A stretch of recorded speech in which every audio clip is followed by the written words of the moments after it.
ಪ್ರೆಸ್ಮೆಂಟ್ ಮಾಡಿಲ್ಲ. ಈ ಕಡೆ ಬನ್ನಿ, ಈ ಕಡೆ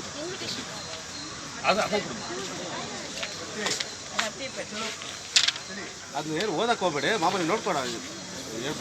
2 ಮಿನಿಟ್ಸ್ ಹೇಳ್ಬಿಡಿ, ಒಂದ್ಸಲ ನೋಡ್ಕೊಬಿಡಿ, ಒಂದ್ಸಲ ನೋಡ್ಕೊಂಬಿಡಿ.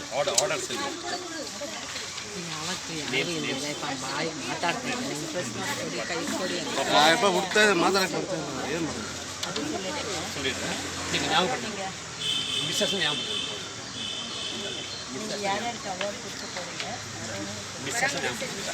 ಎಲ್ಲರದ್ದು ಲಿಸ್ಟ್ ಹೇಳಕ್ಕೆ ಅವ್ರು ಜಾಸ್ತಿ ಆಗುತ್ತೆ. ಪೂರ್ತಿ ಪ್ರೋಗ್ರಾಮ್ ಬಗ್ಗೆ ಹೇಳಿ. ನಿಮ್ಮ ಹೆಸರು ಬಿಟ್ಟು ಮಾತಾಡಿ. ಹೇಳಿ ಹೇಳಿ ಹೇಳಿ ಸರ್, ನಿಮ್ಮ ಹೆಸರು ಬಿಟ್ಟು ಹೇಳಿ. ನಮಸ್ಕಾರ. ನಾವು ಈಗ ನಮ್ಮ ಕಾದಂಬರಿ ಕಲಾಕ್ಷೇತ್ರದ ಉತ್ಸವವನ್ನು 100ನೇ ತಿಂಗಳ ಉತ್ಸವವನ್ನು ಈಗ ಆಚರಿಸೋಕ್ಕೆ ರೆಡಿಯಾಗಿದ್ದೀವಿ. 11ನೇ ತಾರೀಕು ಮೇ ತಿಂಗಳು ಭಾನುವಾರ ಸಂಜೆ 3 ಗಂಟೆಯಿಂದ ರಾತ್ರಿ 8:30 ತನಕ. ಇದರಲ್ಲಿ 9 ಶಾಲೆಯ ಸ್ಟೂಡೆಂಟ್ಸ್ ಬಂದು ಇಲ್ಲಿ ಪರ್ಫಾರ್ಮ್ ಮಾಡ್ತಾಯಿದ್ದಾರೆ. ಆಮೇಲೆ ಆ 9 ಶಾಲೆ ಸ್ಟೂಡೆಂಟ್ಸ್ ಎಲ್ಲ ಗುರುಗಳಿಗೂ ಬಂದ್ಬಿಟ್ಟು ಕಾದಂಬರಿ ಕಲಾ ಸಾಧಕ ಆ್ಯಂಡ್ ಸಾಧಕಿ ಅಂತ ಅವಾರ್ಡ್ ಬರ್ತಾ ಇದ್ದೀವಿ. ಇದೆಲ್ಲದರ ಸ್ಪೆಷಲ್ ಅವಾರ್ಡ್ ಬಂದು ಒಳ್ಳೆ ರೆಕಗ್ನೈಸ್ಡ್ ಒಳ್ಳೆ ದೊಡ್ಡ ಆರ್ಟಿಸ್ಟ್ಸ್ ಅಂತ ಒಂದು 5 ಜನಕ್ಕೆ ಬಂದು ಕಾದಂಬರಿ ಕಲಾ ಚಕ್ರವರ್ತಿ ಅವಾರ್ಡು, ಪದ್ಮನಿ ರಾಮಚಂದ್ರ ಅವಾರ್ಡು. ಕಲಾ ಚಕ್ರವರ್ತಿ ಬಂದು ನಮ್ಮ ಶ್ರೀ ಸತ್ಯನಾರಾಯಣ ರಾಜು ಅವರು, ಡಾಕ್ಟರ್ ಸಂಜಯ್ ಶಾಂತಾರಾಮ್, ಸುಪರ್ಣಾ ವೆಂಕಟೇಶ್, ಆಮೇಲೆ ಮಾಲಿನಿಯರು. ಇದು ಪದ್ಮನಿ ರಾಮಚಂದ್ರ ಅವಾರ್ಡ್ ಬಂದು ಕೀರ್ತಿ ರಾಮ್ ಗೋಪಾಲ್. ಆಮೇಲೆ ಕಲಾ ಪೋಷಕ ಅವಾರ್ಡ್ನ MN ರೆಡ್ಡಿ ಅವರು, ನಮ್ಮ ಇದರ ಪ್ರೆಸಿಡೆಂಟ್ ಅವರು. ಅವೆಲ್ಲ ತುಂಬ ಇದಕ್ಕೆ ಉತ್ಸಾಹ ಕೊಡ್ತಾ ಇದ್ದಾರೆ. ಮೇಕಪ್ ಮ್ಯಾನ್ಗೆ ಯಾರೂ ಇದು ಮಾಡೋದಿಲ್ಲ, ಅವ್ರನ್ನ ಒಂದು ಪ್ರೋತ್ಸಾಹ ಕೊಡಲ್ಲ, ಅವ್ರನ್ನ ಕೇರೇ ಮಾಡಲ್ಲ. ಕಲಾವಿದರು ದೊಡ್ಡದಾಗಿ ಸ್ಟೇಜಲ್ಲಿ ದೊಡ್ಡ ಇದು ಮಾಡ್ತಾರೆ, ಅವರು ಹೆಮ್ಮೆ ಪಡ್ಕೊತಾರೆ. ಬಟ್ ಅದ್ರ ಬೇಸಿಕ್ ಬಂದು ಮೇಕಪ್ ಮ್ಯಾನ್.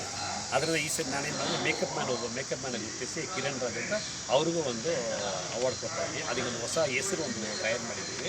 ಆ ಹೆಸರು ರೂಪಾಲಂಕಾರ ಅಂತ ಒಂದು ಕ್ರಿಯೇಟ್ ಮಾಡಿ ಅವರಿಗೆ ಒಂದು ಅವಾರ್ಡ್ ಕೊಡ್ತಾ ಇದ್ದೀವಿ.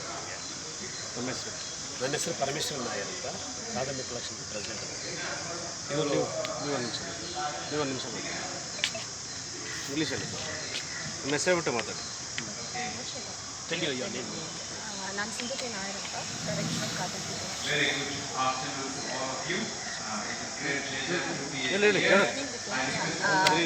Kadambari Kalakshetra is running a charitable trust where I teach students to grow up in this field where they have talent, and some I give charity, like if they're not able to afford and still they have talent and they're interested, I do give them charity and I take immense pleasure in teaching them. So it's been running since 2016. As of now, like Kadambari Utsav is also a part of this. Kadambari Utsav is being running for the artists around the world, where performers come and are taking immense pleasure in performing in our special stage.